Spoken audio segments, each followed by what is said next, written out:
All right, hello and welcome to the Brentwood-Darlington Neighborhood Association Board meeting for November 5th, 2020.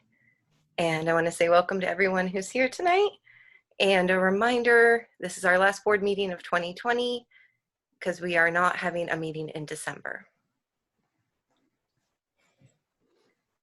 We'll start with community announcements, and then we're gonna have a special guest this month of home fire safety training with Jacqueline from the American Red Cross. So that will be most of our first hour. Neighbors really like to do introductions, so we'll do a quick round of those. My name is Chelsea Powers. I'm the current chair of the Brentwood-Darlington Neighborhood Association. My pronouns are she, her. Not my first meeting, been in the neighborhood about 5 years, and I first learned about BDNA through a National Night Out event. So, and I'll just kind of go down the row and call on folks, and if you don't want to introduce yourself, you can just say pass, or if you're silent, we'll take that as not interested. All right, Derek, you're next on my screen. Okay, great, Chelsea. I've been in the neighborhood since 2012, and I'm a board member at large. I do a mailer to new neighbors every month. I know, I'm curious, is there any new neighbors out there that got my mailer? Okay, I'll take that as a no. So that's it. And yeah, thank you. Thank you, Derek. Maria, will you go next? Sure. My name is Maria, she, her. This is not my first meeting, and I've been living in Brentwood-Darlington for about 3.5 years now. I heard about BDNA, I think through the Land Use and Transportation Committee. Yeah, that's it. Thank you, Maria. Laura Lee, do you mind introducing yourself? Hi, I'm Laura Lee Cole. I've lived in the neighborhood in Brentwood-Darlington for coming up on 8 years now, and this is not my first meeting. I'm on the board as secretary, and I heard about BDNA by actually walking by the community center and while we would go to the park. So yeah, that's about it. Thank you, Laura Lee. I'll read from Gail in the chat. Gail is one of our longest serving board members at this time. She's been here since 1992, and she focuses on the parks. She's also responsible for our movies in the parks. So if you love movies in the park, thank Gail. Next on my screen is Jacqueline. To unmute myself. Hi, everyone. My name is Jacqueline. I am your guest speaker tonight. I am the Regional Preparedness Manager for the American Red Cross. Yeah, I'm happy to be here. Thank you. Lynn, you're next on my screen. Hi, everyone. I'm Lynn. Pronouns are she, her. Not my first meeting. I've lived in the neighborhood for about 27 years. I'm the treasurer currently and have been on the board for a couple of years now. And Lynn is an amazing treasurer. We love her and want her to stay forever. Thank you. Next up, Stephanie, you're signed in as Mount Scott Arleta, but I know it's you. Do you mind going next? You got to unmute, Stephanie. I have no idea how I came to be signed in that way. I'm Stephanie Frederick, she, her. This is not my first meeting. I've lived in Brentwood-Darlington for almost, I can see 4 years in sight now.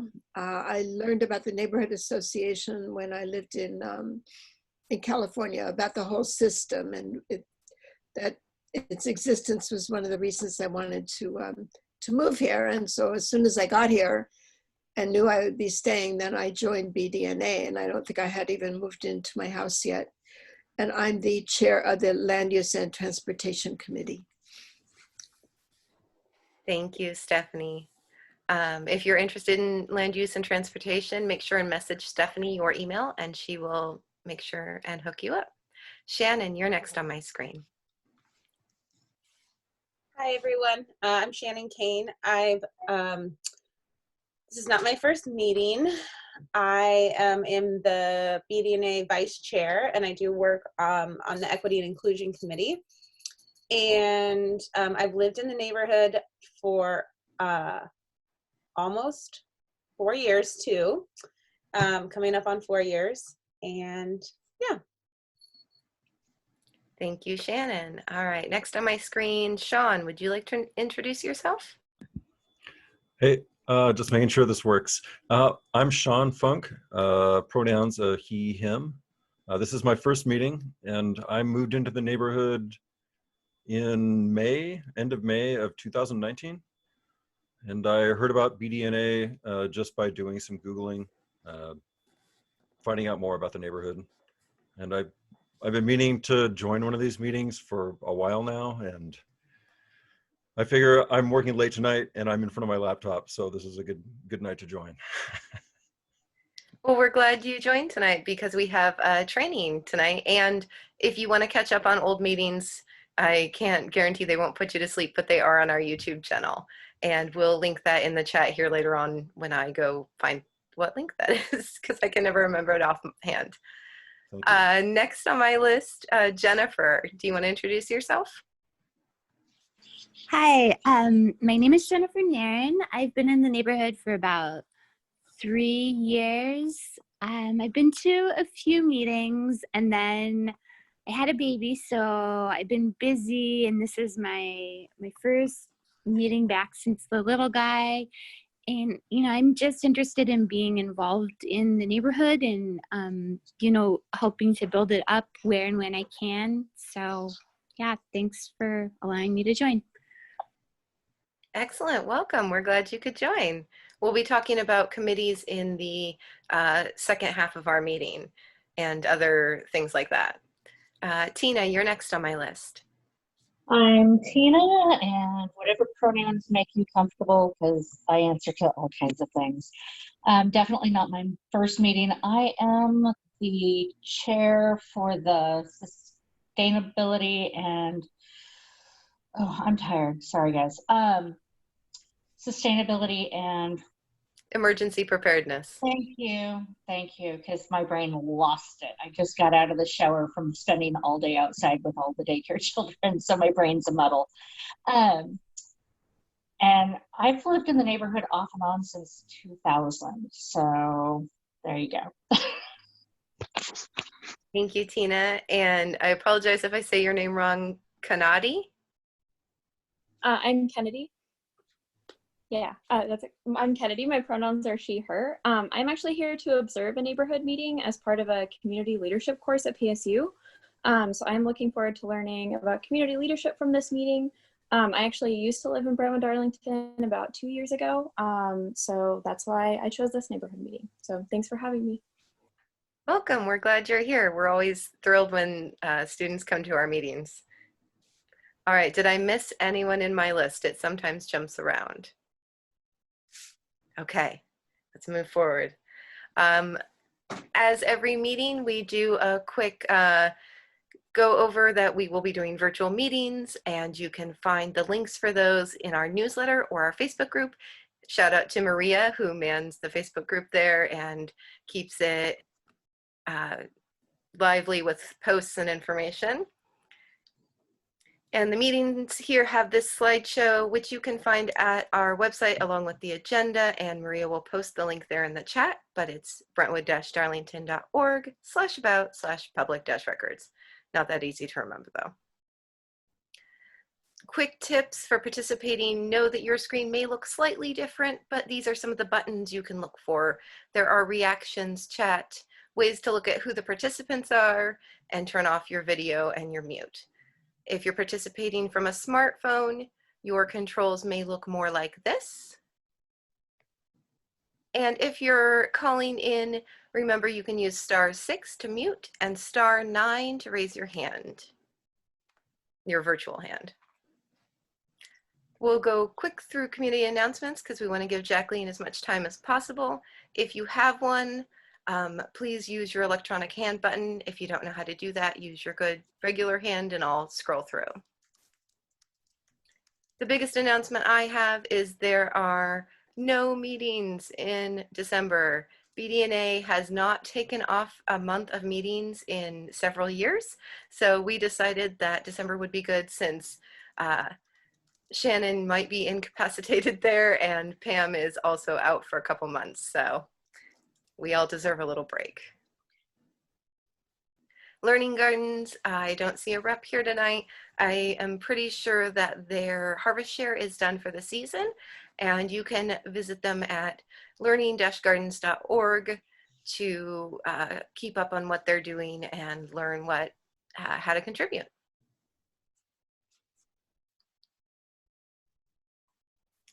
Coming soon, we were supposed to have Malcolm and Mirabai attend our all committees meeting, but there was some technical difficulties and it didn't work out.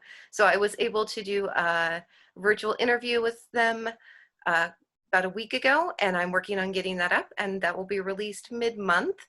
And it's questions people wanted to know about the garden or the farm there at Learning Gardens and all that fun stuff. Maria has posted the link there for Black Futures Farm in the chat, and keep an eye on our website for that video. Mary, have I missed you for Leach Gardens? I don't see Mary here. Mary, if you are, make sure you raise some noise there. But you can check out their latest construction updates at leachgarden.org. And I know the aerial tree walk is in progress and pretty awesome. Quick updates, just a reminder that all children ages 1 through 18 qualify for free food at PPS at select locations. You can find those at pps.net/nutrition. Here in the neighborhood, all 3 of our schools participate, and you can get those Monday, Wednesday, Friday from 3 to 5. Other food resources, we have a date change on the Latino Network Pantry. It's now Tuesday, 2:30 to 4, and it's behind Lane, kind of on the community center side. So it's not as obvious and you gotta look for it. Of course, we have the Impact Pantry at Woodmere, the unofficial pop-up pantry on Wednesdays, and then if you can't make it to any of those, you can visit our friends in Woodstock at the pantry there at All Saints.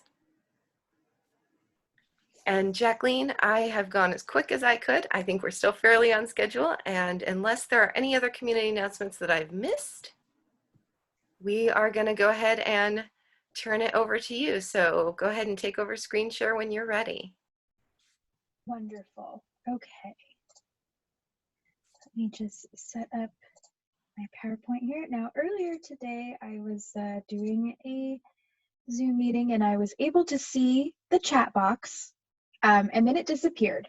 So I'm not entirely sure what I'm going to be able to see today. But Chelsea, it would be greatly helpful if folks put questions into the chat box. I will pause throughout the presentation and address those, and then address them at the end as well. Yeah, I can bring them up as they come in appropriate spots. Perfect, thank you. And I can see, if you're on video, I can see you. So if you raise your actual hand or motion like you want to ask a question or something, we can have a conversation. So tonight we're going to talk about home fire safety and kind of general emergency preparedness. At the end of the presentation, I will put a link into the chat that is to our Prepare Guide, which is something that you can download and keep for yourself. That has a lot of the information that we'll talk about tonight, in addition to information about different hazards that we won't talk about specifically today. And so with that, let's just get started. So why are we even kind of talking about disasters, right? The fact is that disasters happen. They happen often with little or no warning, and they really can happen anywhere and at any time.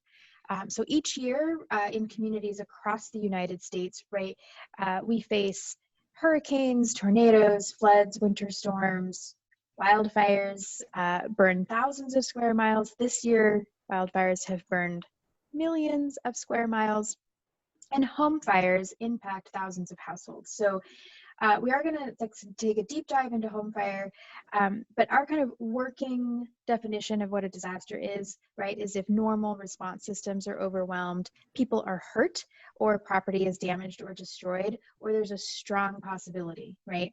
And so that's kind of our working definition when we think of disasters. So it's up to us to be ready. So a lot of people assume that someone else will be there to help them in times of emergencies. And the reality is that resources just aren't there to support everyone immediately.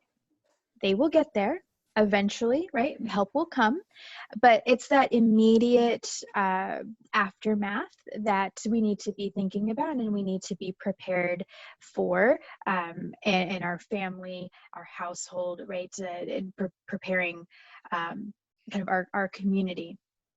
And there's a couple of reasons why, right? Roads may be impassable, utilities may be unavailable, you know, first responders are going to be overwhelmed, hospitals are going to be overwhelmed, and some of our kind of normal day-to-day activities, grocery stores, banks, gas stations, pharmacies, they may be closed for days. Schools and workplaces might be closed. And so we kind of need to think about, you know, what would we do if we didn't have access to some of these things for a couple days, a couple weeks.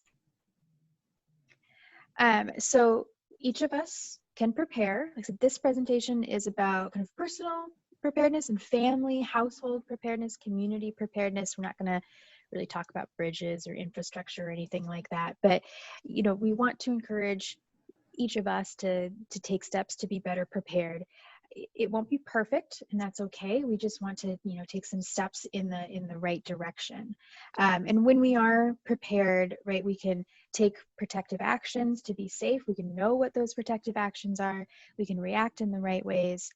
We can adapt to tough challenges and recover quickly. So that's why we're here and we're talking about this. So my question, well, okay, sorry. First, so the idea of to be prepared is kind of 3 steps, right? First is to be informed, second is to make a plan, and third is to build a kit. So we will start with kind of being informed, and we'll talk about hazards in general, and then we'll talk about home fires specifically. And then for making a plan and building a kit, we will talk again a little bit more general, and kind of relate a couple of different disasters that we might want to be thinking about when we're making a plan or building a kit. So my question to you guys is, which hazards do we face here in the Pacific Northwest? And you can put your answers in the chat. Oh, and I can see the chat box now, so woohoo. But what do you think? All of the above? Good answer. What do some other folks think? Anyone want to join in the chat box? I hear some typing. Not so much hurricane.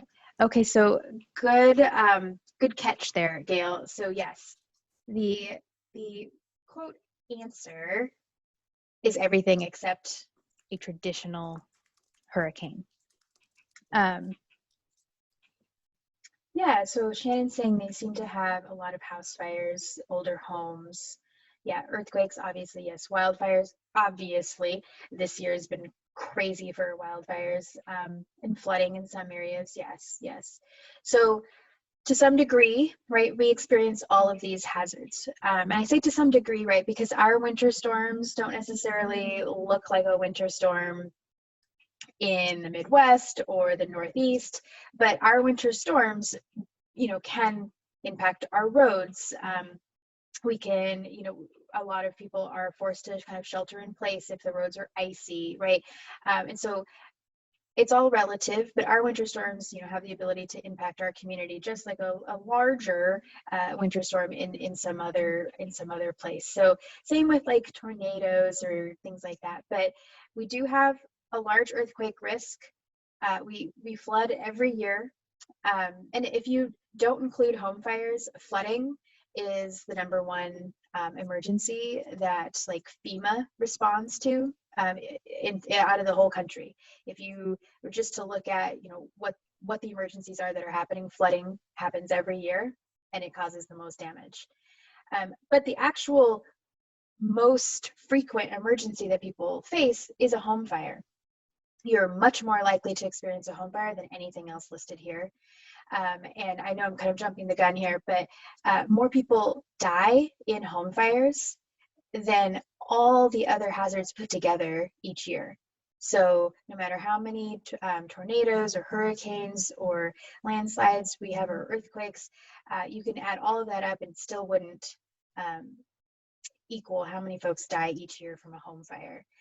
So that's why it's important what we're going to talk about tonight, and you'll get lots of information. And like I said, that prepare guide that I will put into the chat box at the end of the presentation is, so you don't have to kind of take notes now, although this is being recorded, so that's nice too.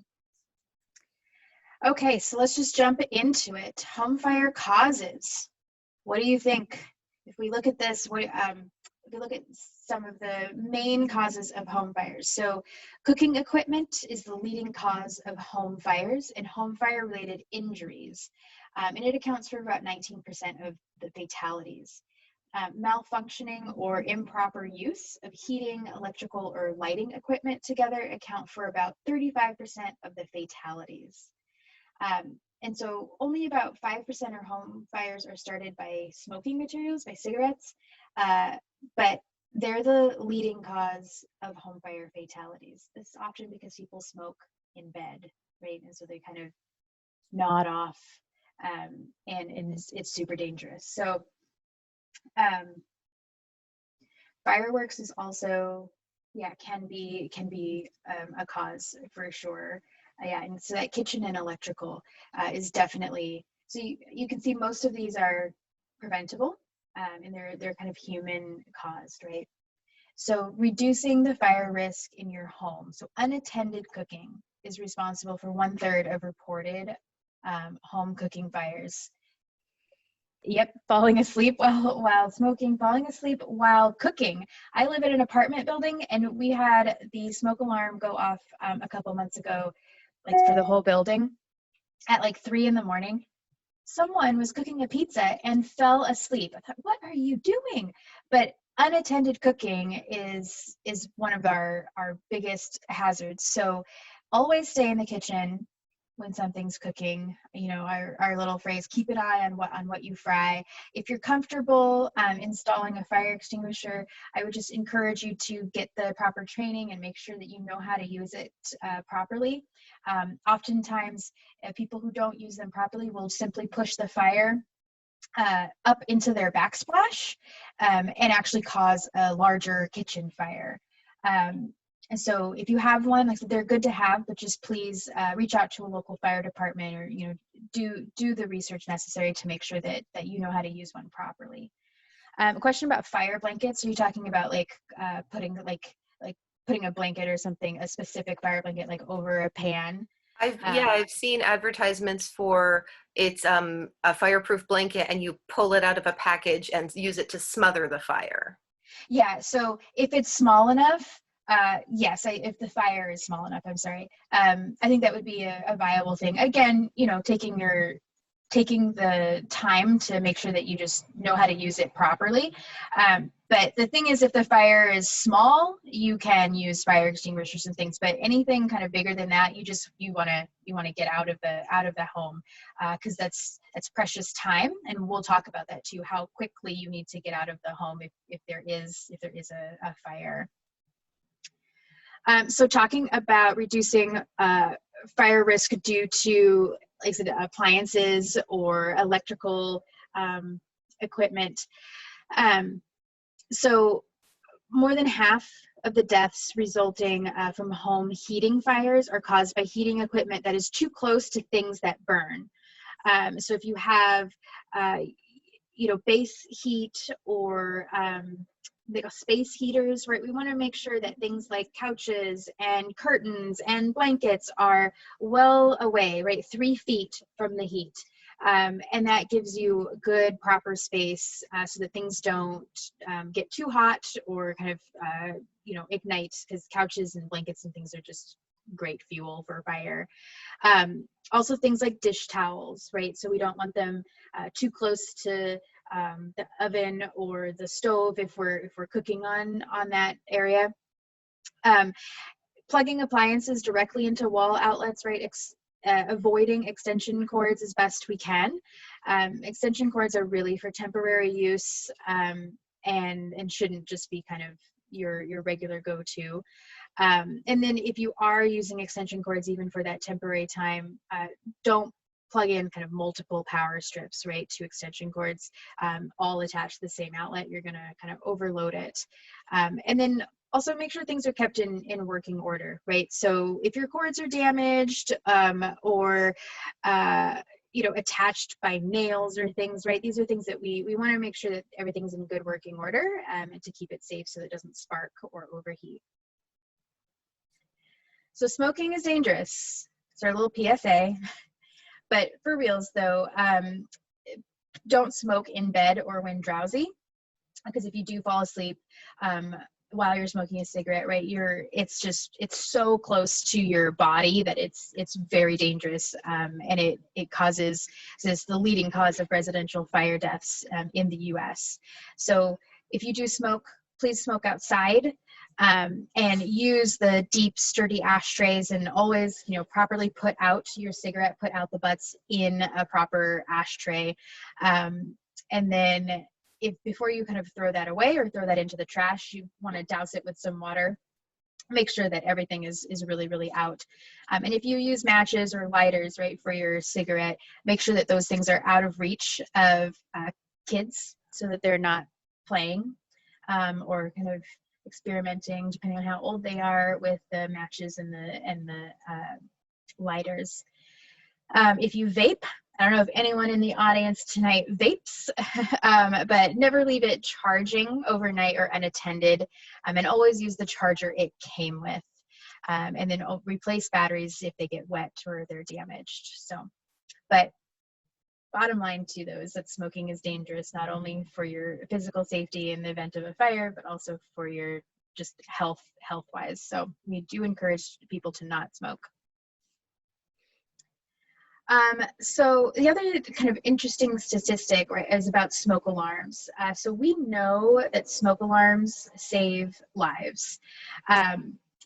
3 out of every home fire deaths happen in homes with either no smoke alarms or non-working smoke alarms. Having a working smoke alarm in your home cuts the risk of dying in a home fire by half. So we know that they work, right? And so we want everyone to have smoke alarms. And the general rule of thumb, and this is something we work with the Oregon State Fire Marshal over kind of these requirements. We really encourage people to have one installed on every floor, at least one on every floor, inside and outside of sleeping areas. So one in every bedroom. If you have a non-traditional sleeping area, definitely want to put one there. And at least, like I said, one on each floor. And then you want to test them every month, maintain them properly, replace after 10 years. So in Oregon, all of our smoke alarms, because it is in our statutes, have a 10-year lithium battery in them. And so you just replace the whole unit after 10 years. You don't have to replace batteries. And yet Gail in the chat, she said her smoke alarm is hardwired with a battery backup. So in some homes, depending on where you are in the city, that's the code, is the hardwired alarms. And those speak to each other. So if one alarm goes off, all of them go off. That's what the hardwired gives you, that kind of extra layer of protection. But if you don't have hardwired, or if you're not sure if they work, or if those are, you can't remember, the last time you checked them to see if they were still working, you can get the standalone alarms too until you can kind of figure that out for your hardwire, because that does take an electrician. And then please don't disable alarms. So how many of us, I'm sure we've all done this, right? It starts to chirp and we just take it off. We just take it off the wall or take it off the ceiling. Never. That's right. That should be the answer. Never. if you, right, that little chirp tells you that it's getting to the end of its battery life, and we shouldn't ignore it. We should replace the entire unit. The number of times I've been in people's homes that the smoke alarm has just been sitting on the table is incredible. So we know that working smoke alarms save lives, installed and working smoke alarms. Okay, so what do you do if your smoke alarm goes off, or if you know that there's a fire? So you have 2 minutes, you really have less than 2 minutes to get out of your home once that smoke alarm goes off.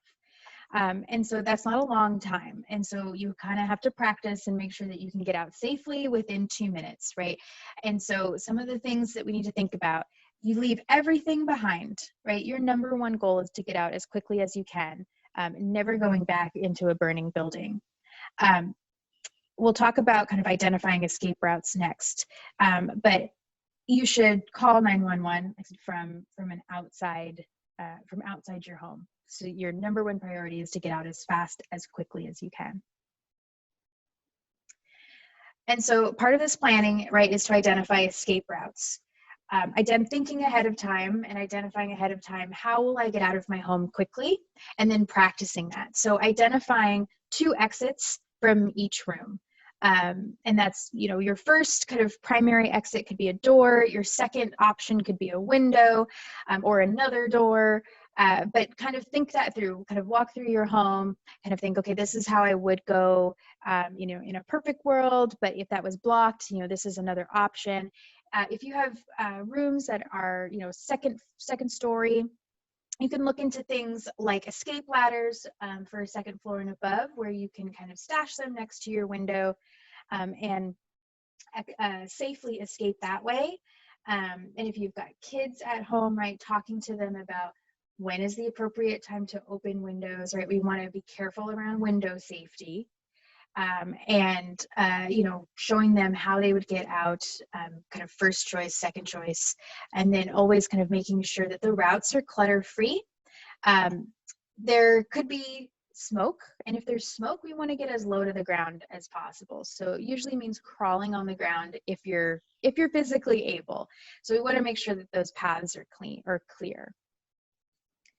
Identifying a safe meeting spot outside is super important. So if people are going out different exits, we all want to meet in one place, having one meeting spot. And so you're not outside kind of waiting for someone and you think they're still in the home, but really they're just like on the other side of the house. That's really dangerous and it's really stressful. So identifying that one meeting spot where everyone can get to so that you can basically kind of take attendance. So just making sure that everyone knows where that is super important. But you can see, right, if you have to navigate stairs or things like that, like you want to practice this to get confident that you can escape your home in 2 minutes or less. So like I said, practicing that home fire escape plan, we encourage you to practice it at least twice a year with everyone that you live with, right?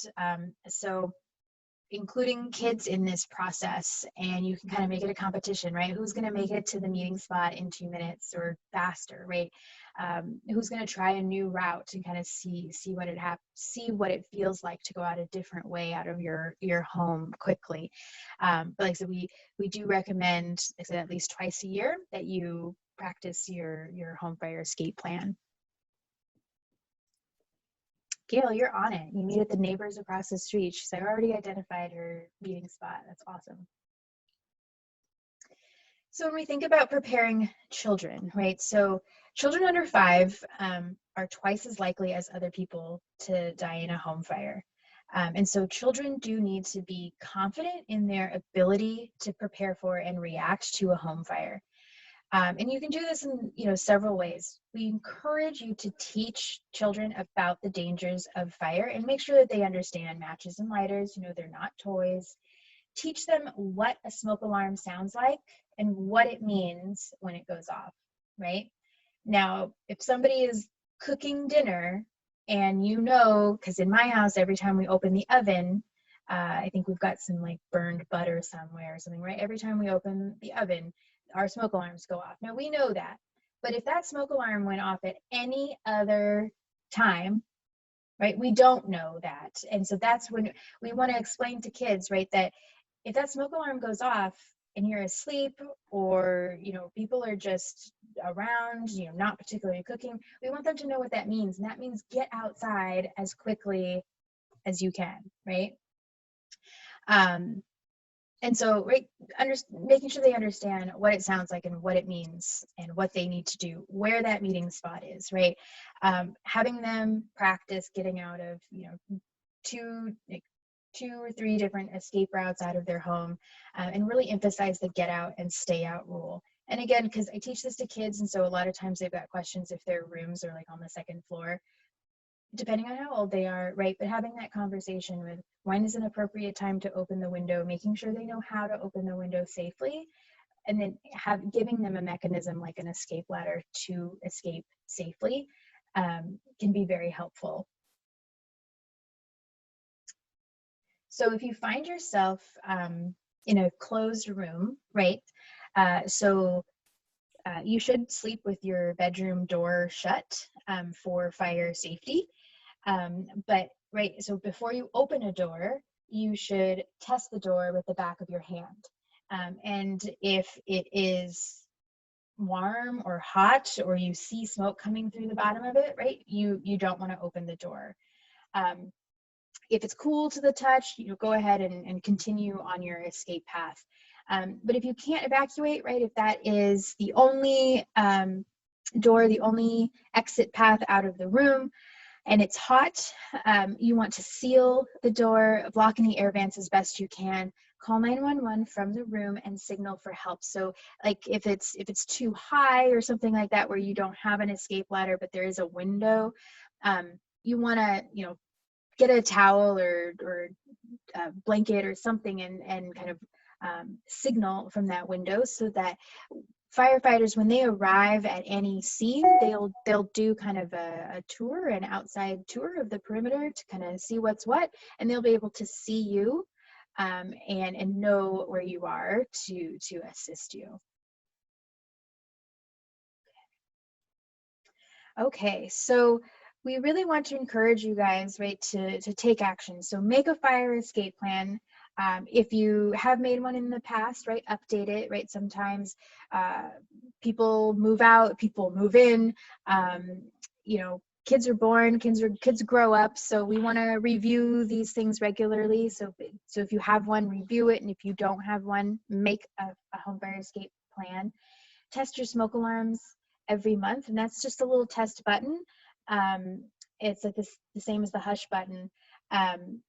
And then, you know, practice your fire escape plan at least twice a year.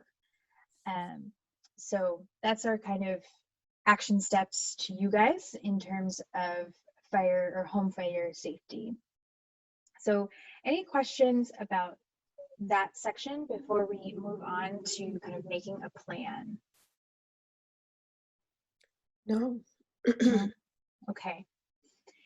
So now, like I said, we're going to think about making a plan. So we've already kind of talked about making a plan in terms of home fires, right? That's your home fire escape plan. That's your multiple exits. That's your meeting spot. We can also think about making an emergency plan, kind of a more broad emergency plan with maybe a larger disaster, right? One that impacts our whole community or our whole neighborhood. And so knowing the hazards likely for your area is really important. So some of you talked about wildfires or flooding, earthquakes, right? These are all very likely hazards, right? Each winter we have some kind of winter storm. I lived in Portland practically my whole life, and seems like we just get worse and worse winter storms. This is one of our worst wildfire seasons ever in generations, right? So when we think about some of these likely disasters, right, we'll need different things for different disasters. So for a winter storm, we may need to think more along the lines of being stuck at home and making a plan and building a kit for staying at home for long periods of time.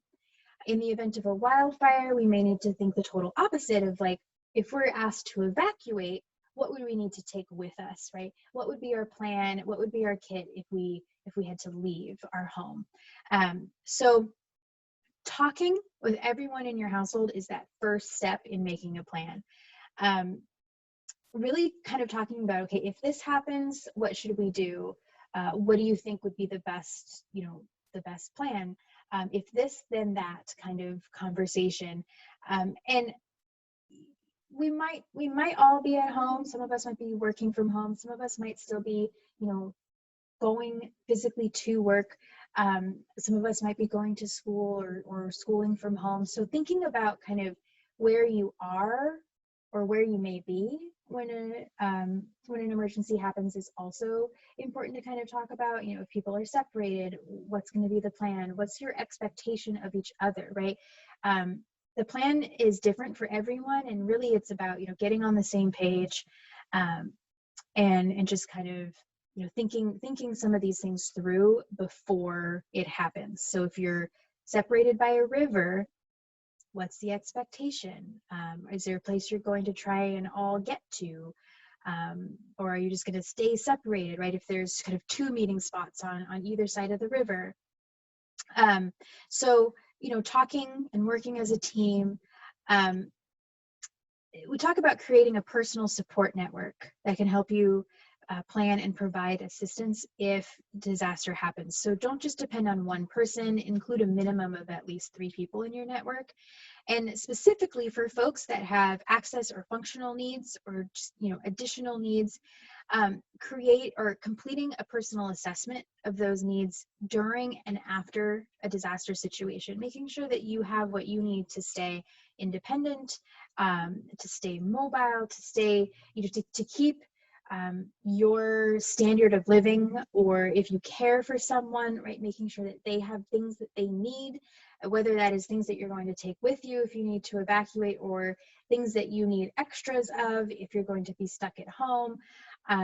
You can kind of decide what you want to focus on first, or what you think is most likely scenario for you, and start there. So we also want to think about pets and service animals, right? What would you do with your pets if you needed to evacuate? Where would they go? Are you going to bring them with you? Most Red Cross shelters cannot accept pets because of health and safety concerns and other considerations, like people are afraid of dogs or are allergic to cats. However, service animals are allowed in Red Cross shelters. So question for you guys: what are the 2 animals that count as service animals according to the federal government? See if you guys put your guesses in the chat box. It's only 2 types of animals. You can see one in the picture. One's a dog. Yes, you guys are right. You guys are the first ones that have actually gotten it on the first guess. Yes, a dog and a miniature pony. Yes, a miniature horse. Those are your 2 federally recognized service animals. Now, people may claim that they have an emotional support animal, which is a different classification of an animal, but when it comes to allowing animals anywhere by law, you have to stick with the service animals. Now, but we also recognize, right, that pets are very important to people, all kinds of pets. And so when space allows, Red Cross shelters can sometimes allow pets. Right, if there's space enough for folks with allergies to be well away, or people that have, a fear of animals, make sure that, they've got some space. We try as hard as we can to make sure that all animals are accepted. Funny story, out in Goldendale, Washington, which is out the gorge, about 3 hours. We had a shelter open there a couple years ago, and someone showed up with their emotional support kangaroo, and there were pictures. It was a true, it was really a kangaroo. That had to stay in the car. That was not allowed in the shelter. But you know, when we had the shelter open at the convention center for some of the wildfire evacuees from Clackamas County, you know, that was a huge space. So we did have, you know, a space for pets, and so cats and dogs and guinea pigs and things were all kind of in one area, and then we had folks, you know, able to be very separated from the pet area as well. So when we can, we do. But if you're not going to want to go to a Red Cross shelter, think about that too. If you're going to show up at a friend's house, is that okay that they bring, you know, that you bring your pets with you? You know, talking with them ahead of time, making sure that they know, like, hey, my plan is to come to your house and I'm going to bring my 4 dogs, my horse, and my 2 cats. Like, is that cool? Just have that conversation ahead of time and make sure that they're okay with it. Okay, so when we also think about making a plan, we want to include, right, some details, right, some questions to ask ourselves. If we had to evacuate, how? Right? So we talked about how we would evacuate our home in the event of a home fire, but how would you evacuate your neighborhood or your community? Always having multiple routes in case one route is blocked for you know, a downed tree, an icy road. You know, it could be depending on how close you are to the emergency, right? You could have emergency personnel working on a road and they don't want you near that, right? So having and kind of thinking ahead of time of what those multiple exits out of your community would be. Where would you meet, right? You've got a meeting spot right outside your home, but think about a meeting spot outside your neighborhood, right? So if you had to leave your neighborhood, where would you go? Yes, you go away from the danger, but we don't always know where that danger is, right? So thinking about multiple, you know, well, if the danger is coming from the east, you know, then we need to keep going west. Like, and if it's coming from the opposite direction, right, where would your meeting place be? So thinking about, you know, maybe 1 or 2 or even 3 kind of meeting spots, depending on the nature of the emergency and, like I said, exactly like where the danger is, can be helpful. Where you will stay if you need to evacuate, right? So is your plan to go to a Red Cross shelter? That's a great plan. But just make sure that that's communicated with the folks that you live with. If you're going to go to a friend's or family member's house, right? That's equally good plan. Just make sure they know they're, you know, that's your plan. If they are still kind of, you know, they're outside your neighborhood but not too far outside your neighborhood, right? What would be the plan if they too were evacuated, right? So we kind of thinking through the if this then that kind of scenarios, and everyone's plan in this regard is going to be different. Also thinking about what you would do if you needed to shelter in place. Right, so if you could not leave your home, like I said, when we had a intense ice storm a couple years ago, I was stuck at home for 9 days. And do you have things that you would need to make that a comfortable 9 days, right? If you take medications, or if you have in-home care that comes and visits, right? What would happen if either they couldn't come and visit you, or maybe they were stuck with you, right? What would be the plan? And just having those conversations. Identifying important records too ahead of time is important. Anything that you either have to look up or really kind of think about where it is, so insurance records, marriage licenses, divorce decrees, right? Things that you maybe keep in a safe deposit box. You can have copies of that kind of ready to go in your plan as well. And we'll talk about putting that in your kit in a second. So lastly, when we think about making a plan and kind of a little bit about being informed again. So identifying how you will get information. So do you have a radio, right? So if our cell phones don't work, or the internet goes down, or there's no electricity, right? Do you have a battery powered radio that you can still get information? Understanding weather alerts. So who knows the difference between a watch and a warning, right? We hear those words all the time. There's a winter weather watch. There's a flood warning. There's a fire weather watch versus warning. What's the difference between a watch and a warning? I'll just wait a second and see if watch equals beware or be aware.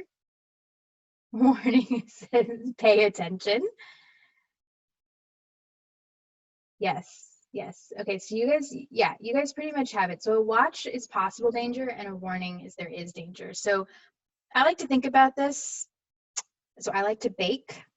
So I like to think of a cupcake watch and a cupcake warning.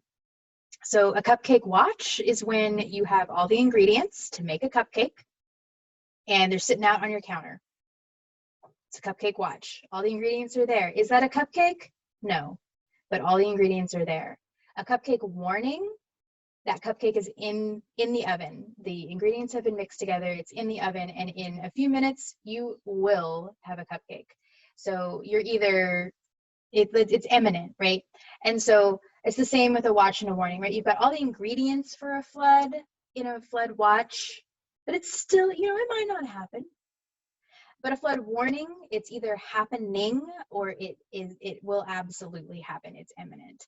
And so understanding those, and then understanding the instructions from authorities based on those watches and warnings. So some of us who've been watching the news this last couple months, right, with all of our wildfires in Oregon, may have gotten a crash course in the vocabulary of evacuation levels, right? Level 1 evacuation, level 2, level 3. What does that mean? So understanding the alerts and then understanding kind of what they mean in terms of what actions you need to take. And so on that note for evacuation levels, right, level 1, level 2, level 3, it's a get ready, get set, go. And so, 1 is for awareness, 2, you should put some things in the car. And if you think it's going to take you a long time, you should probably leave at level 2. And a level 3 is, get out now. There's no coming back. Sometimes in wildfires, you never get a level 3 because things move too quickly. So that's just one example of understanding what the alerts are, but then understanding what the actions are going to be required of you and your family. Knowing your neighbors goes a long way, right? I love, presenting and talking with neighborhood associations because you guys are way ahead of that, right? We don't want to be introducing ourselves during an emergency, but we also, we want to take care of ourselves and we want to take care of others. And knowing, our neighbors and what are the potential needs in our neighborhood and community can be very helpful. Let's see. Aha. So yeah, Gail has level 1. Yep, find your bags. So Stephanie has an interesting question here, or observation. Her neighbors thought that red on the fire maps was stop, stay in place, and green was go now. Interesting comment, because this is not the first time I've heard this, right? So if you see level 1, level 2, and level 3 evacuation levels in a picture, it's level 1 is green, level 2 is yellow, and level 3 is red.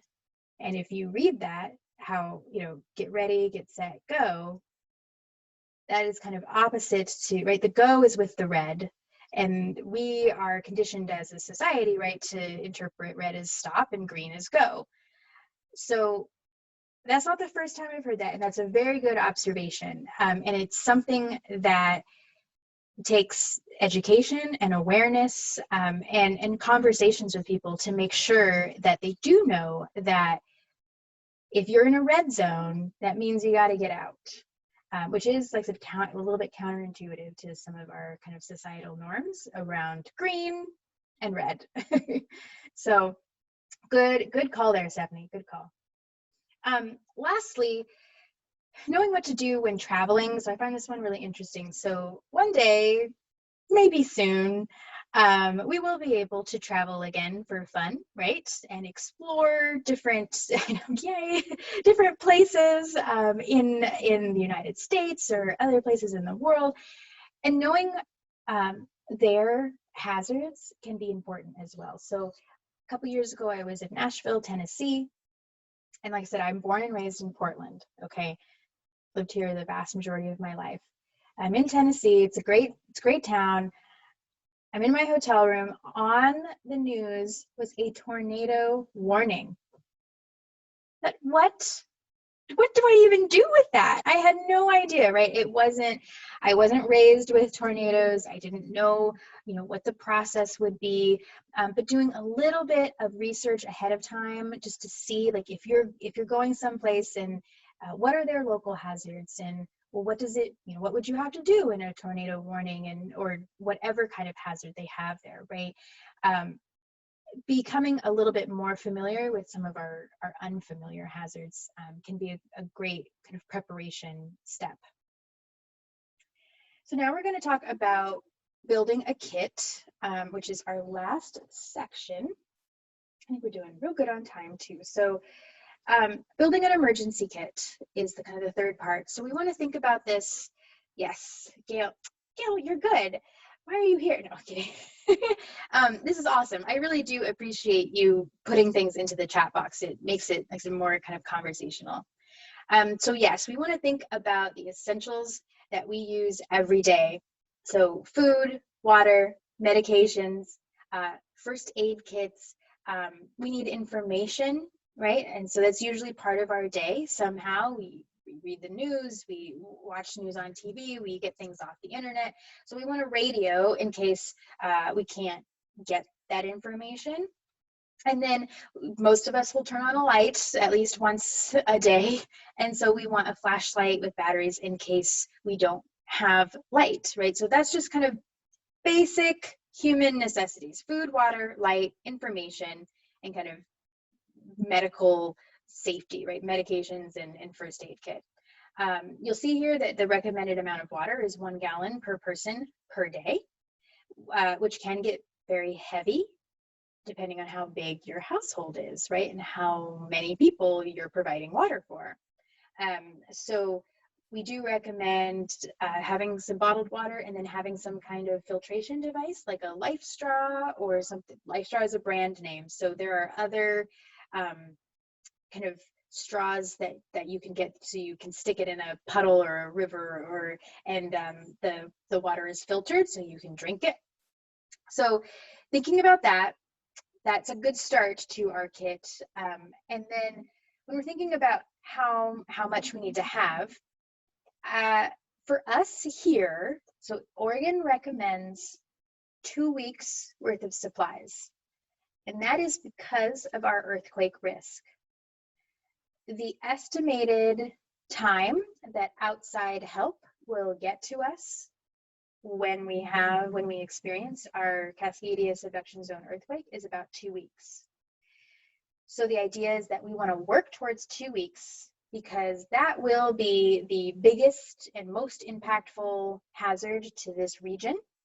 And if we're ready for that, as in terms of a timeline, we're ready for other hazards that we may encounter. So that is like a stay-at-home household kit, right? If that earthquake happens, we're not going anywhere. We're not driving anywhere. We're just going to be kind of camping outside of our homes the best we can.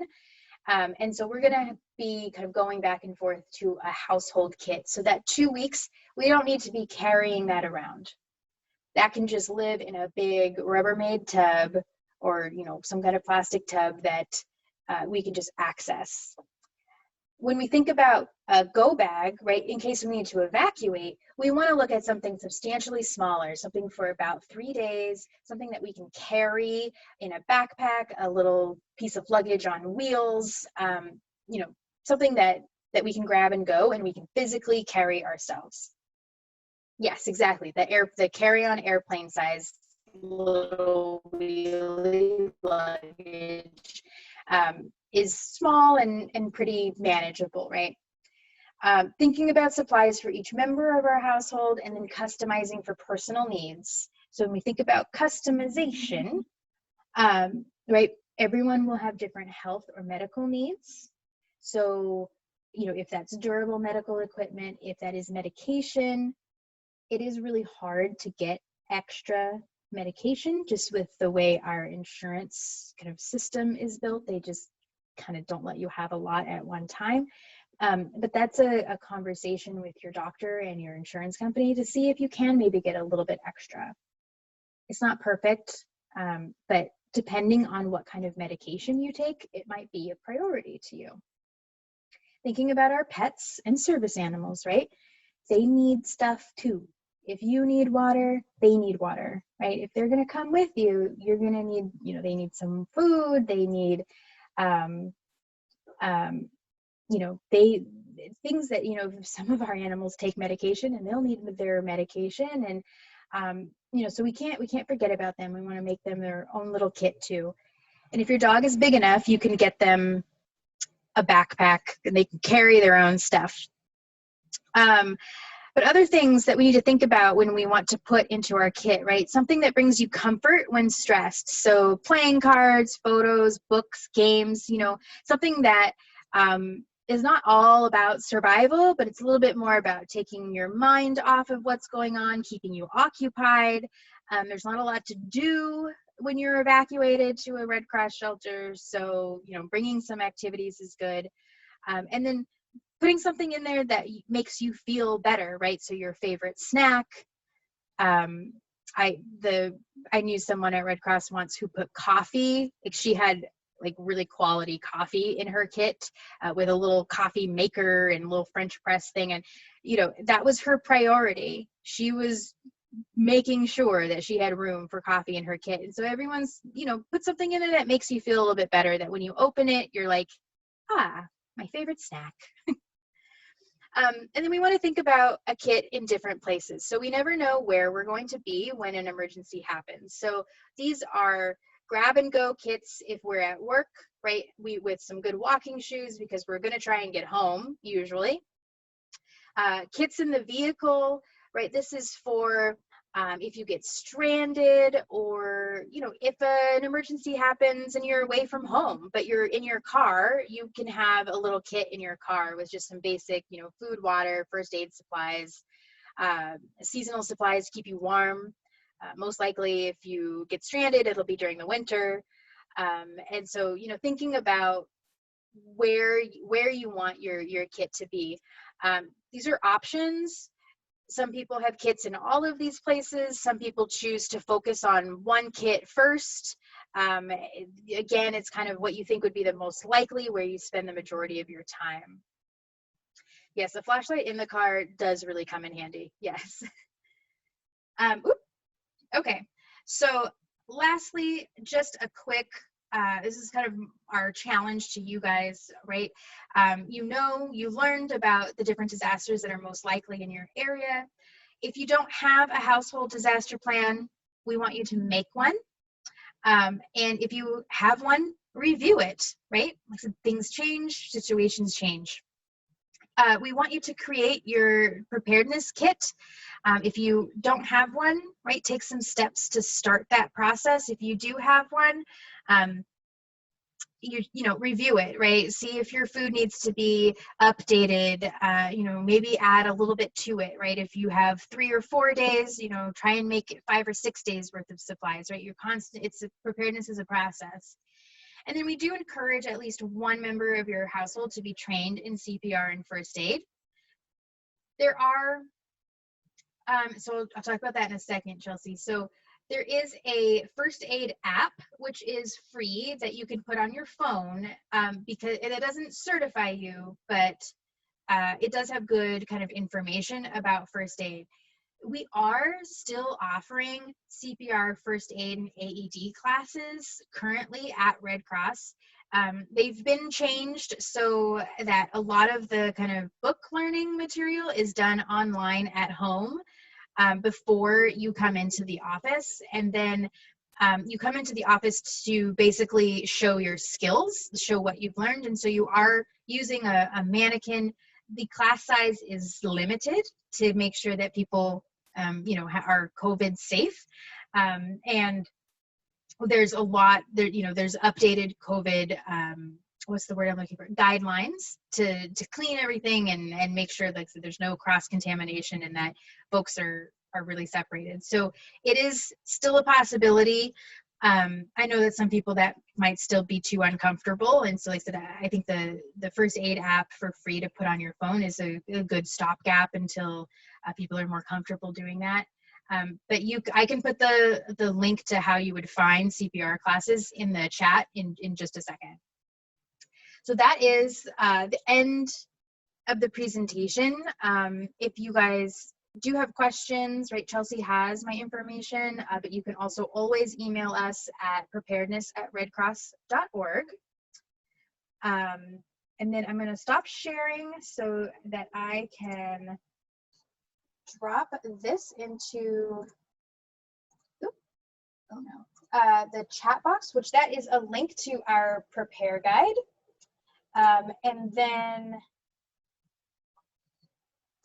this is the link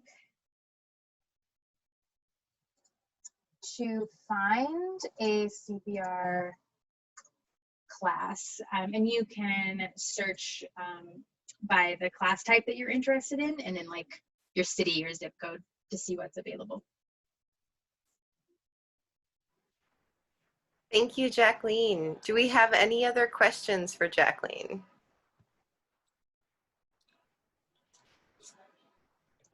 All right, I apologize for any background noise happening on my end. Before we move on, I want to do some shameless promotion for the Brentwood-Darlington resource guide that we put out in January.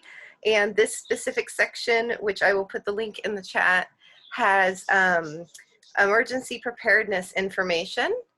So we have basic information in 3 languages, English, Russian, and Spanish, including that 2 weeks ready in a little more detail, and some things like emergency toilets, if we're all going to be camping outside our houses, as well as things like what to do in case of hazardous materials and how to shelter in place.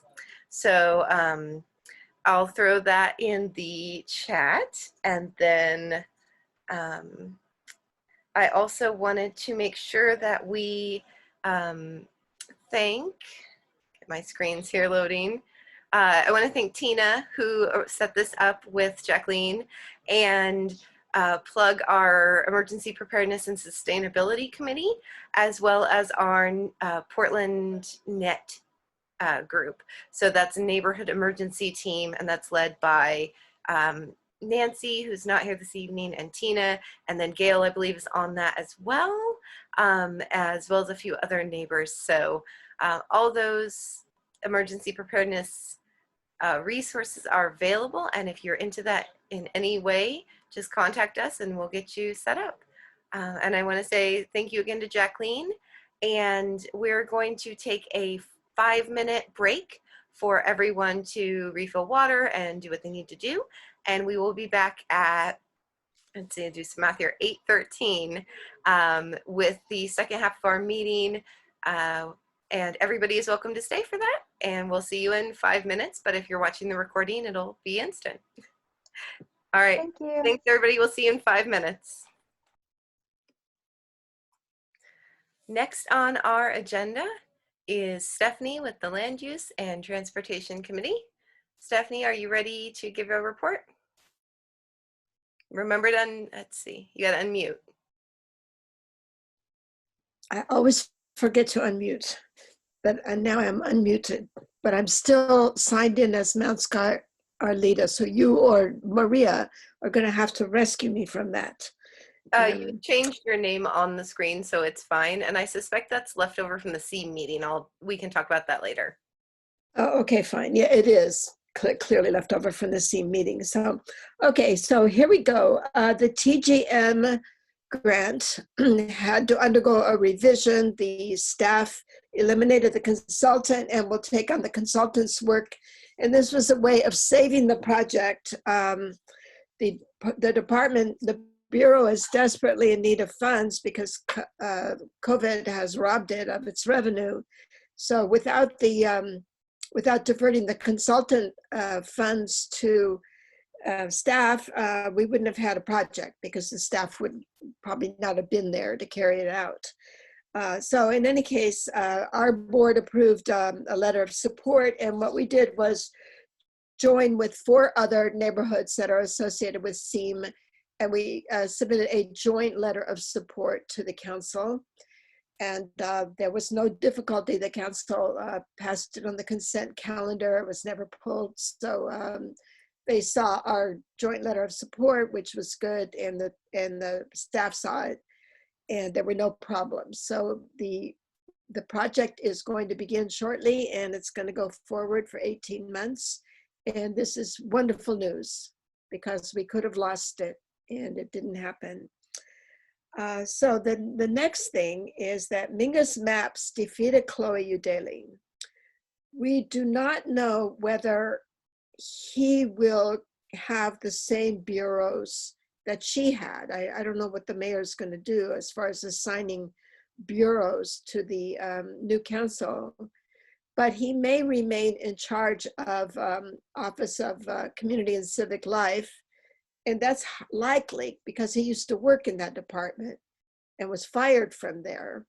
So he has a lot of familiarity with it. And so Wheeler may just tell him to take it over. Mingus, on a quick note there, just a slight sidetrack. Board members, kind of thumbs up, thumbs down. Should we reach out to the elected candidates and try to get interviews for 2021 again?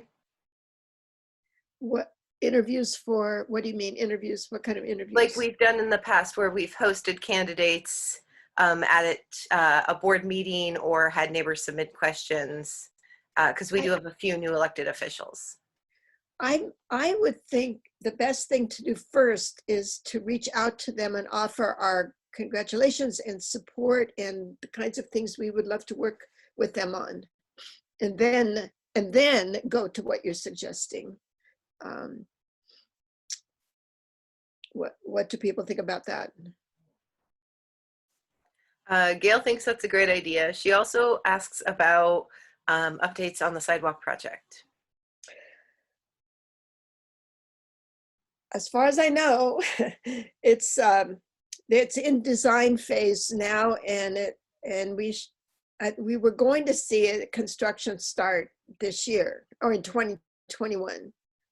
I'm actually already seeing some happening, Stephanie, in certain areas, and we're seeing the greenway striping starting to happen at some of the crosswalks, at some of the crossings. Oh, okay. Well then, is the one at Flavel Park, that's the Greenway project, right? No, it's not. That's something different. Okay. I'll talk about that in a second. Okay, but they are adding sidewalks, it seems, outside of that spot on Flavel. So that's not our sidewalk project. No, it's not. Oh, wow. It's connected with this it's a connector to the Springwater corridor that feeds the 60s and 70s bikeways to be and leads down through Flavel Park to the Springwater corridor.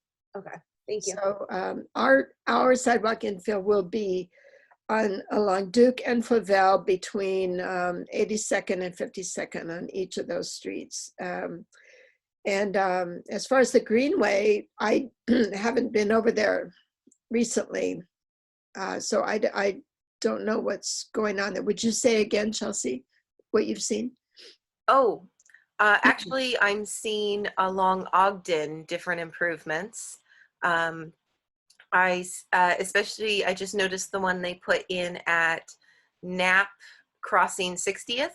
That should be part of the project there for the sidewalks project and the Greenway. There's a new zebra striped crossing. And then I'm also seeing on Duke sidewalk work happening along the both north and south sides. I'll see if I can take a picture next time I'm Well, that way. But we could just call Zeph and ask him where things stand, maybe we could ask Zeph to give us a little time at some point to tell us how they're doing on the project, and maybe give neighbors something to praise and be excited for, because we see neighbors see, oh, there's a zebra crossing that went in, but if they know it's part of the project, we can say, look, we've this many new zebra stripings in 2020 from the regional flexible funds or similar. Okay, so I'm a little confused because my understanding is that the Greenway design is only beginning. It's not even off the desks yet. It's funny because things are going in along it. To Lisa Patterson, who's the project manager, and I just talked to her, I don't know, like 4 or 5 weeks ago. So, so I don't know what these things are, but it may be part of it. I just don't know, but I'll find out, and I will let you know. Okay, well, whatever. It's nice to have attention from PBOT and be getting any kind of improvements. So that's great. All right, so to go on to parks, voters approved the Parks and Rec operating levy, which is wonderful news. And the Parks and Rec department will open in full in the summer of 2021. The community centers will be open again. And the money will start coming in as of July 2021. And looks as though they'll be able to fully fund their programs and offer deep discounts or deeply discounted or free programs to low-income families. So that's going to be a wonderful effect of the operating levy. And we finally got it straightened out as to who's going to pay and who isn't. We never got direct information from Commissioner Fritz, but she attended a meeting at Woodstock, and Anna Weichsel said that at that meeting, Commissioner Fritz retracted what she had said in July, which was that no one would pay additional taxes. And she said, no, 98% of people who own property will pay some amount, and 2% are already at full payment and won't. So that's the latest, but it's not that much more. And I think the whole park system is just so valuable that it's worth it to all of us who might be paying more to have that for the whole city. So anyway, for me, that was a very joyous thing to see at a time when things are pretty stressful. And when the levy begins, there'll be an oversight committee set up to analyze expenditures and report periodically to council.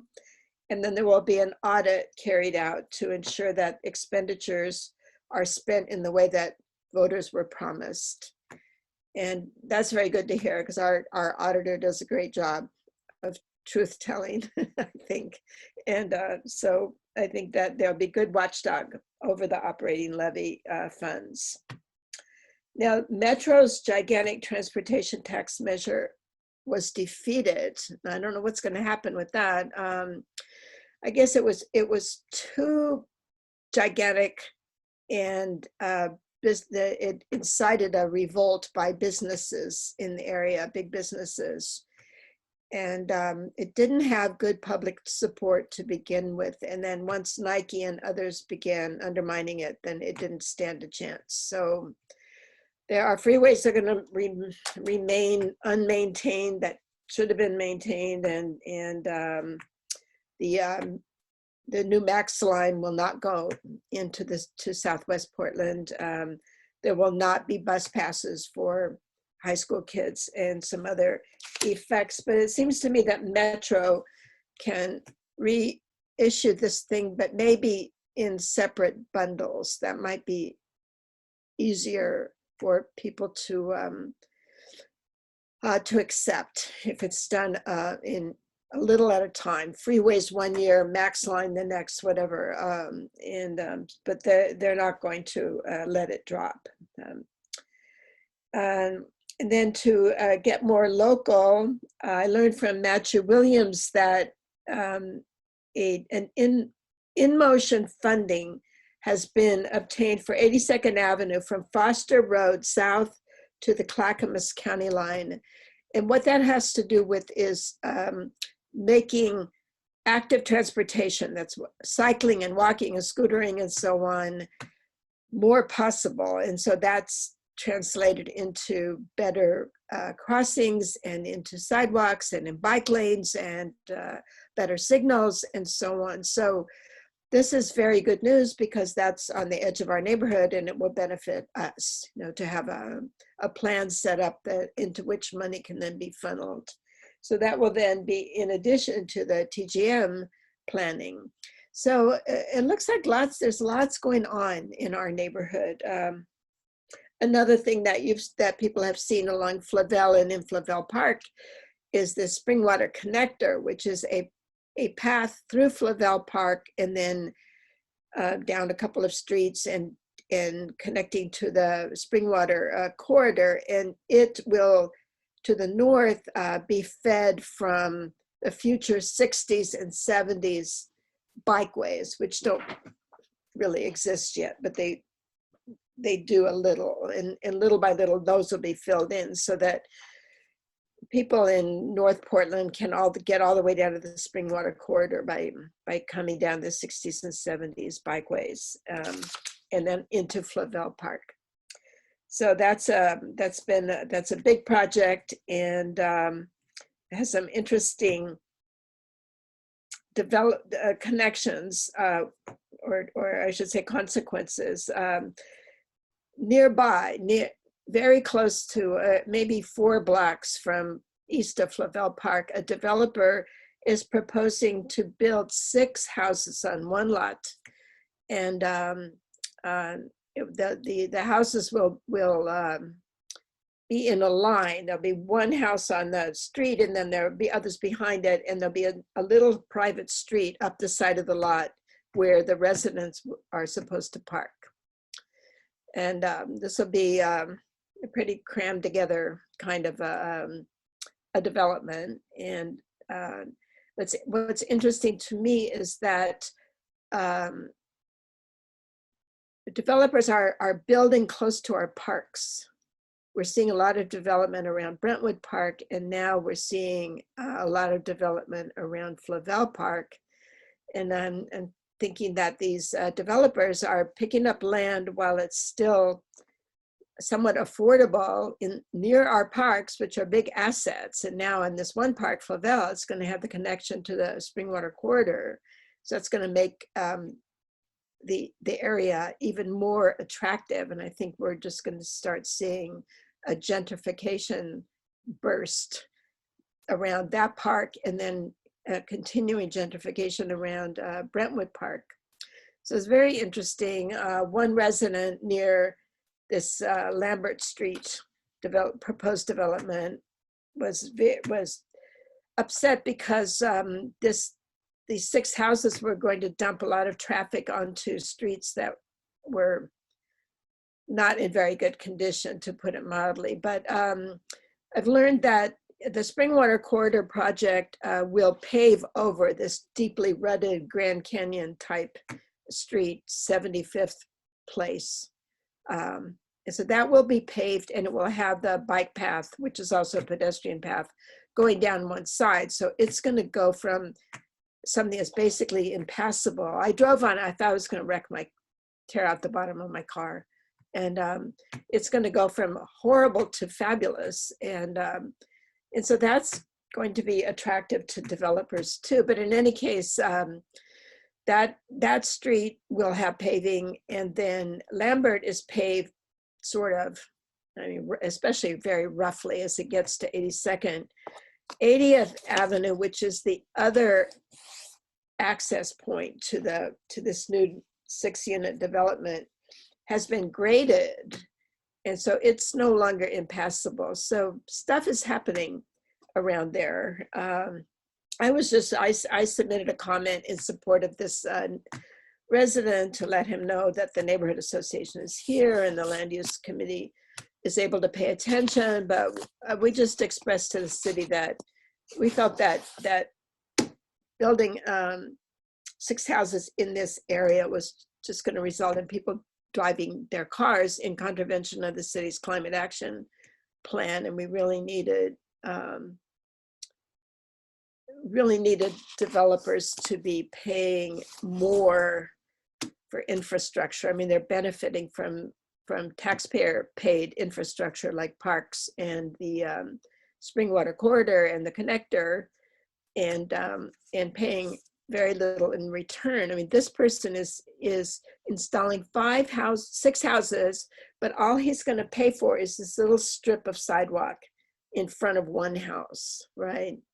And so that really bothers me. It doesn't seem like a fair return at all for the traffic that he's going to dump on our streets, that he's going to benefit from the presence of all this taxpayer funded these assets and so on. But in any case, our comments were passed on to the project manager of the Springwater Connector, and she's invited me to call her and talk to her. And so I think I will. You know, my communication was not confrontational. It was more, you know, we really need to think about the climate thing. We need to think about developers' fair share and how they and you know, they get extra profits from things that they don't have to pay for, like parks and so on. It's a complicated issue.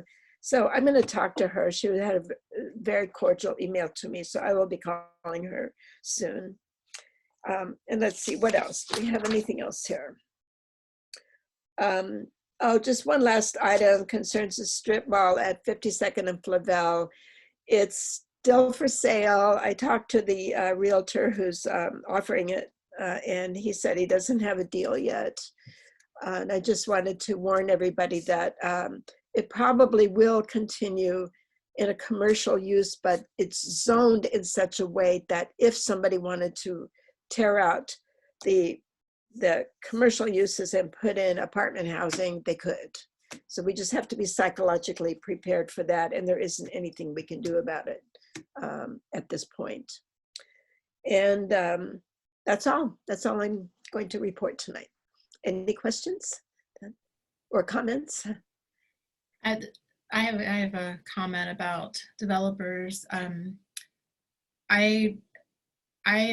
blown away with how many people are leaving notes on my door and actually calling me and leaving messages on my phone, because I've got a lot and a half, and most of my yard is to the right of me. And so I'm getting so many people, I don't know where they're getting, I guess they're just looking up my property online and getting my phone number and wanting to purchase my empty lot, which is, you know, I always respond to them, you know, you mean my yard? I'm not gonna, it's not an empty lot, but it's making me very nervous.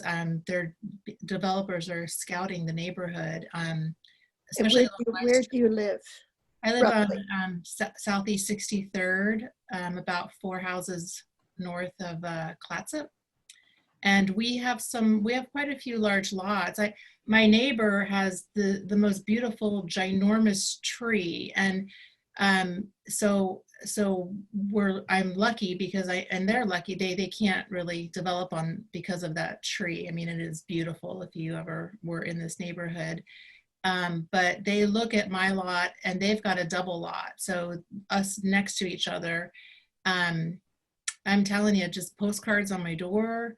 I was shocked to start getting messages on my phone about purchasing my empty lot, which again is my yard. So I don't know. I just wanted to make that comment that it's really it's been increased in the past 2 months. That's very interesting. Yeah, I'm having the impression that there's a lot of pressure on our area suddenly. And it's been building, but I'm seeing a lot of houses, a lot of parcel splitting and house building. And then when the residential infill project starts in August of, I think it's 2021, then people won't have to split lots anymore in order to build multiple units on a parcel. And we're going to start seeing some really intense building. And that may be one reason that you're getting these calls now, Laura Lee, that it might be because of the pending ability to build lots of stuff on one lot. Yeah, and Yep. they're so funny too. What the last one was, this woman, she left a message and she just assured me, you know, this doesn't mean you have to move out of your home. We just want to purchase your empty lot. And I'm like, that's my yard. And you know, I'm actually, I've had two estimates. I'm going to put a little fence up that goes all the way across, and hoping that people will stop assuming that it's an empty lot for sale. And How about a sign that says not for sale? yeah, I really should. My neighbor across the street just put in the most beautiful hand-built fence. And I spoke to him the other day, and he said he's getting bombarded. He's got a double lot as well. He's getting bombarded with people wanting to purchase his yard. So he put up a gorgeous fence. So I think I'm going to put up a little fence that I can afford and just kind of deter people. That's very interesting. I'm going to pass this on to the planners who Stephanie, work. in the chat, Shannon, Tina, and Gail all get offers as well. Oh, really? I'm going to pass this on to Marty Stockton and Zeph Wagner. I think this is really important for them to know. I'll know I have not gotten an offer, but I have a very small lot. So I wonder if they're searching a certain lot size and above, based on the zoning you were talking about. Maybe Mine was 75 to 100,000 that they were offering, like on telephone, on messages, and I'm just like, it makes me sad, but I'll just keep ignoring the phone calls. There's no inventory out there like that. So, and I think Stephanie kind of hit the nail on the head there. You know, what's happening August of next year, if anything, it's going to, you know, I guess it's a good thing that people want to buy land and build here. You could look at that way, but yeah. But we want to make sure that they're actually building houses for the neighbors that live here now, and not for moving neighbors in and other neighbors out. And Tina says that they are pushy and actively coming to her door. Lynn also gotten inquiries, and they have just shy of an acre. I see this. I'm going to save the chat and forward it to Marty Stockton. Thank you very much. That's really, really good to know. Yeah, I just have had the impression that we're suddenly under much more pressure here, and very interesting. Thank you. Okay, thank you everybody for letting me know. I had no idea. And as for the TGM, yeah, we are hoping and hoping that we will be able to get some recommendation for zoning changes that will make some sort of commercial corridor possible in our area. I don't know. We'll have to talk to Marty about. She has told me that unless a town center or the equivalent is specifically designed and laid out and adopted by the city, or if I understand correctly, then there's no way to control what people do with their land. And so I'm hoping that we can end up with some ability to bring services and shops and so on into at least along 72nd, and if we hurry, maybe along 52nd before it's filled with apartment houses. But I'm with you, Maria. I would like to see some ability to bend land use to something that's useful to our neighborhood, and so we'll.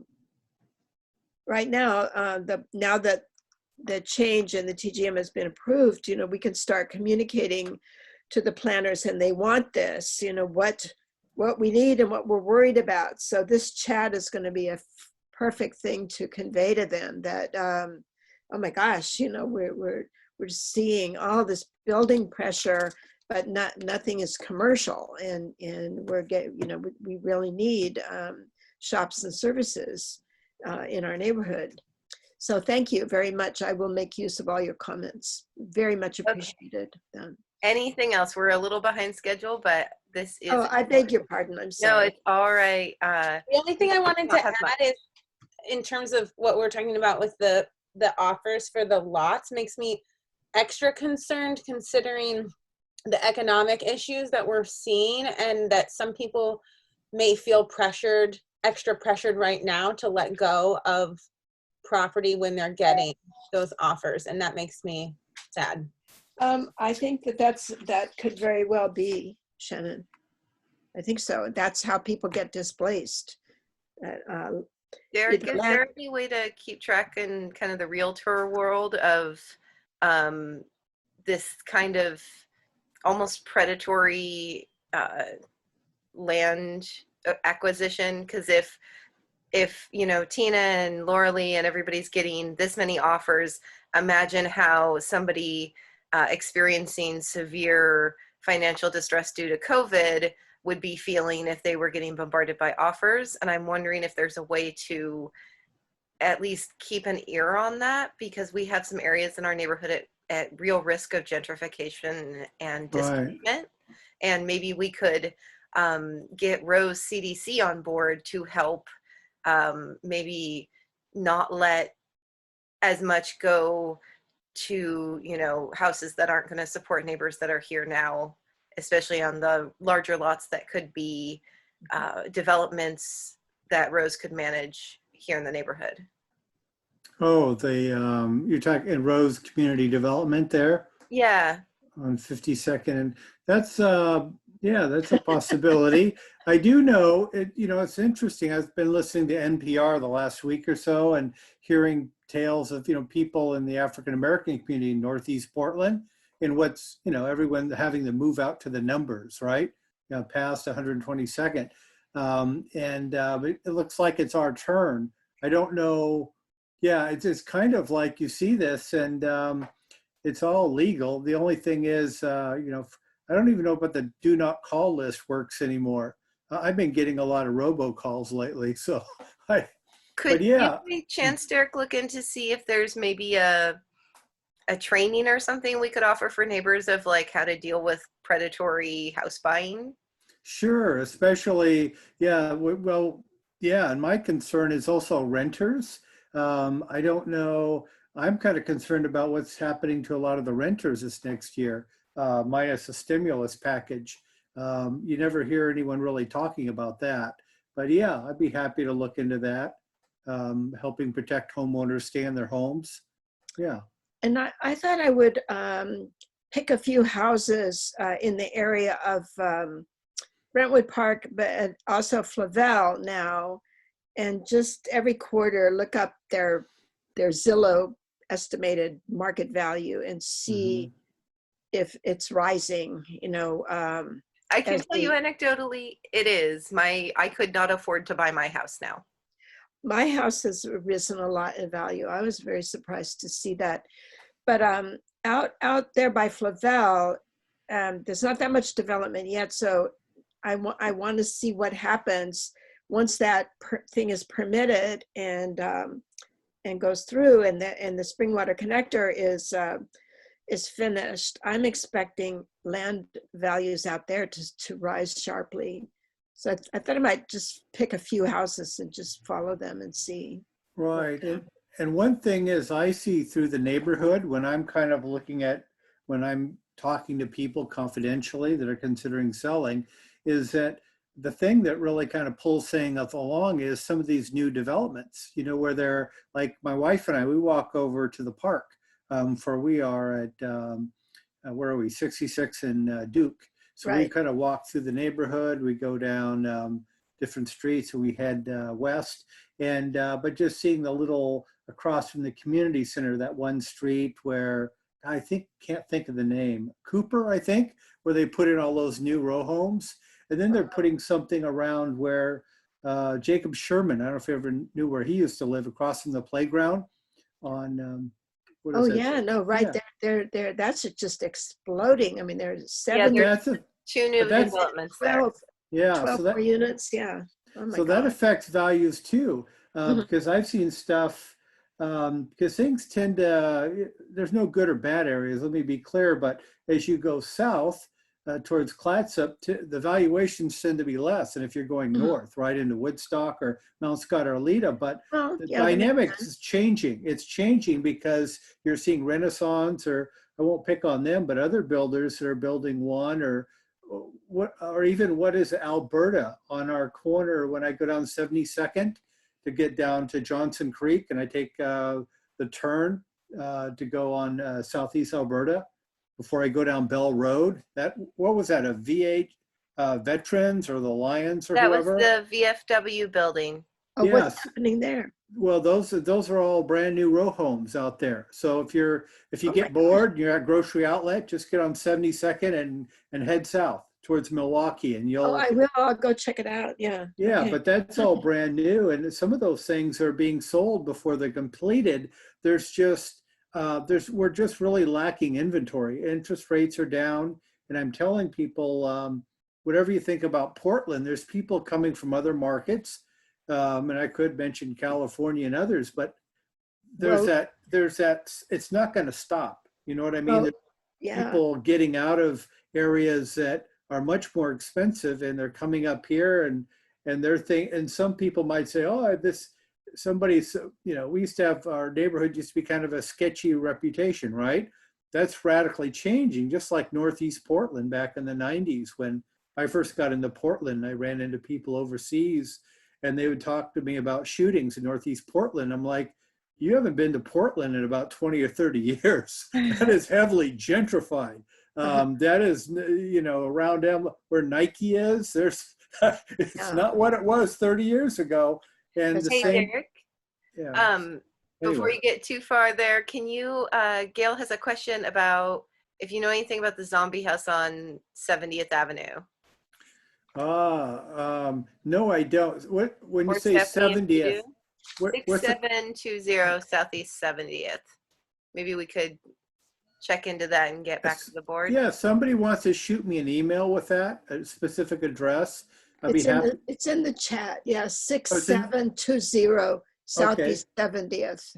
Yeah, well, All there's right. some things I'm looking into. Across the street from me is, I'm on Duke in 66, and there's a big lot that somebody's been sitting on, and it's kind of like, I guess when somebody builds something there, I'll be happy because the house is kind of run down. There's a big fence around it, but I hope it's something nice. I mean.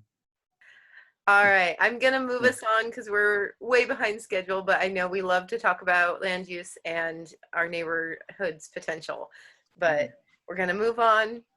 Okay. If you loved this land use conversation, be sure to check out Stephanie next Thursday, same time, same Zoom channel for the Land Use and Transportation Committee meeting. Mm-hmm. All right, we're going to do a quick treasurer's report. As always, thank you to Lynn for being amazing and being our treasurer and doing these reports every month. Lynn is the financial backbone that keeps BDNA working. Well, hello, everybody. I think hopefully I'll catch us up. There's wasn't really any activity this month except the couple of dividends hitting the checking and the savings account. So we started off with about $8,013 in savings, $1,067 in, I'm sorry, 8,000 in savings, 8,000 in checking, 1,000 in savings. So we have $9,000. Yeah, that's about it. So I have an idea for spending some money. Yeah. And that is Portland Clean Air, and we'll be reporting on this in the Land Use Committee, has this program now where they've gotten some incredible machinery that can analyze what's in the air. And they have ways of sending out bicyclists to go around neighborhoods and collect air samples and then analyze them for $100 a pop. And so I thought maybe someday, maybe in the spring, we could hire them to have somebody go around the neighborhood and just collect air for us and see what our air quality is. Or maybe, as we get towards summer. But I'll provide more detail later. And I'm only suggesting, a one-time purchase of $100 and just to see what our air quality is.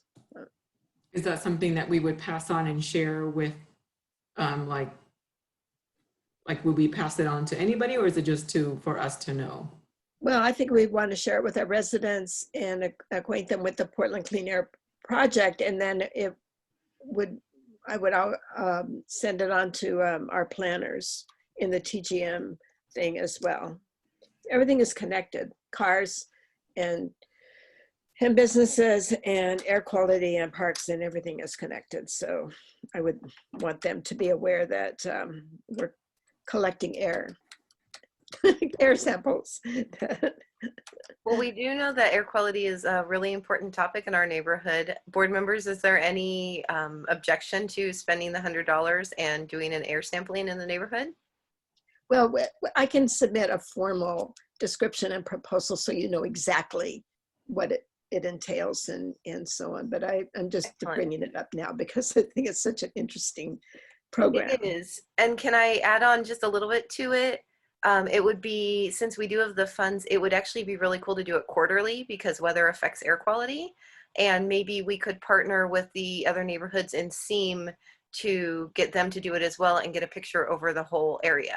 That's a very nice idea. And it could be like a 2021 plan there of like, you know, first quarter, second quarter, third quarter, fourth quarter, and targeting the neighborhoods here that are not necessarily monitored that well.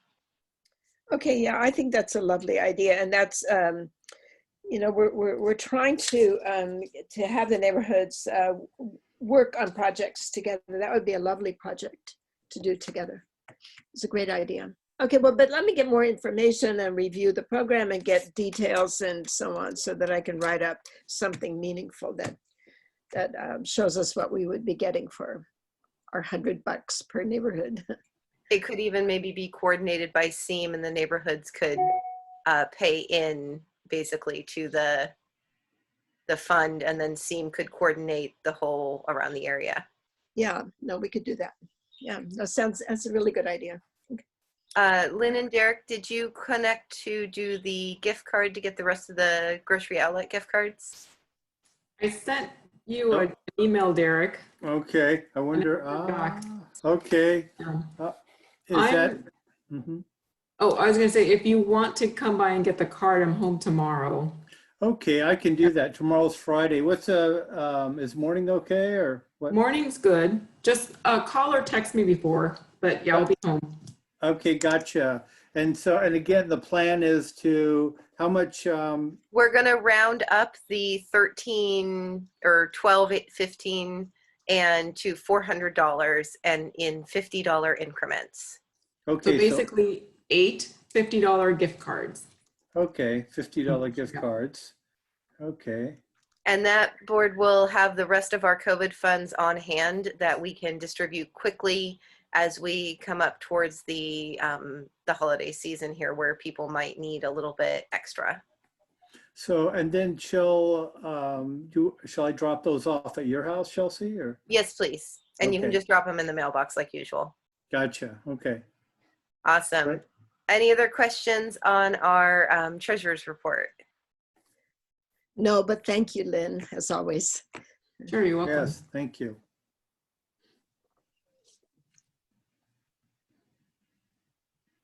Okay, the only thing I have that was talked about in committees was the Christmas tree idea brought to us by our neighbor Jim, and he did a bunch of research. And board members, I sent you all of the emails, and it looks like it is an expensive thing to undertake the first year, requiring permits and light purchases and things like that. So I want to know what the board's level of interest in this project is. How costly? How expensive? Yeah, about $5,000. Yeah, $5,000. And I think that the permitting fee for the park was like $1,000. When I looked, we could get at least a park use permit waived once a year, but I don't know if that's the same as the Christmas light permit. Gail says, what permit? So And Gail also had the idea of using one of the Christmas trees on the community center property. And Maria's asking what the Christmas idea was. The idea is to put one of the lights on one of the really large trees in Brentwood Park, kind of near one of the entrances, and light it up for the holidays. I see Tina thinks it's cost prohibitive. So the general feeling I get is that it's a lovely idea, but maybe not in this way this year. Yeah, I feel like my thought on it is that if we're gonna do something like this, the route that was proposed in the email was so costly that if we were gonna do it, we need to find alternative ways to make it happen, whether it's finding neighbors that have lights to donate or whatever, because just buying the lights for it was really expensive. And then maybe finding a tree on our property so that we don't have to pay for it. But I don't know if anybody has the capacity this year to get this going, but those are just my thoughts on it. Well, maybe one of those placemaking grants one of these years could buy the lights anyway. I do think that it's maybe a little too close for depending on when we're having, or if they're, when we would have the Christmas tree lighting, if it's, if it's going to be Thanksgiving weekend, or, it just seems like it's very close to do this year. Oh yeah, no. Yeah. COVID and the elections and oh my God. Yeah. No, I don't think that this year is a good idea. Okay, so consensus is great idea. Let's look for ways to do it without draining the BDNA coffers, maybe next year. Yeah. Yeah. Okay, I will send Jim an email and let him know that we're not able to take on this project this year, and suggest some what's been talked about here, and we'll go from there. That's the only thing I have that was talked about on committees. Is there any other committee updates that anybody wants to bring up, or things that you want to talk about at the next committee meeting? Okay. Anything else? Oh, go ahead. I actually do. So I've missed a whole bunch of meetings. Sorry about that, everybody. I've read that Lentz did the only cleanup for the year, and they say it was a really good success in the aspect of they were approved 3 drop boxes and they were full. They were scheduled for something like 6 hours and they ended up closing after only an hour and a half because that's all the resources they had. But from what I have heard from others in their area, they didn't actually make money because they said they'd accept donations, but they didn't give a recommended. So most people actually didn't donate. Oh, okay. But I am interested in if we can if Portland's COVID numbers rise, I'm interested in looking at doing our cleanup collection event a little bit early in 2021. So I just kind of put that bee in people's bonnets of doing it a little bit early because of high need, partly because of doing it in May, right on the heels of our board elections coming due is exhausting. And trying to coordinate it when all the other neighborhoods that if they're going to do one, there's a competitive nature of trying to get better rates from our collectors. So it's nothing to vote on or really get into at this point, but just to kind of have floating in the back of our minds for potential discussion after the holidays. I think a March cleanup would be well received. That's usually when I start looking around the place going, well, that's got to get thrown out. All the stuff that gets unearthed after the winter rains and you're like, oh, I should have really put that inside somewhere. Right. And I was I'm leaning towards like the last Saturday of spring break for Portland Public Schools because of that reason. And we have more stable weather typically at that time. But it's something just to kind of rattle around in our minds until January. Okay. Thank All you. right, I like it. Anything else before we close out this meeting? No. Nope, I can't think of anything. We'll do any outstanding minutes at the next board meeting because I'm not going to make us late for paperwork. And thanks everybody for attending. Okay, thank you, Chelsea. And Great I will see. facilitation as usual. I will see everyone in 2021. So remember, no meeting in December. And shout out to all the board members who are here and those who couldn't make it and the neighbors who attended. And I'm going to stop the recording. Have a good night, everyone. Okay, good All right, night. thank you, Chelsea. Bye, everyone.